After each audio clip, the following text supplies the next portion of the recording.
Three more stories we are following this afternoon here on First at 3. Lawmakers in the Unicam are debating the tax relief plan that would raise the sales tax by up to 1 cent.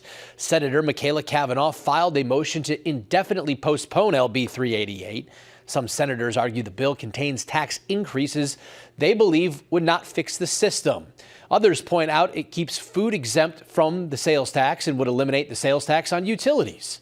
Nebraska Governor Jim Pillen has voiced his support for this bill, which was first crafted by State Treasurer Tom Breese.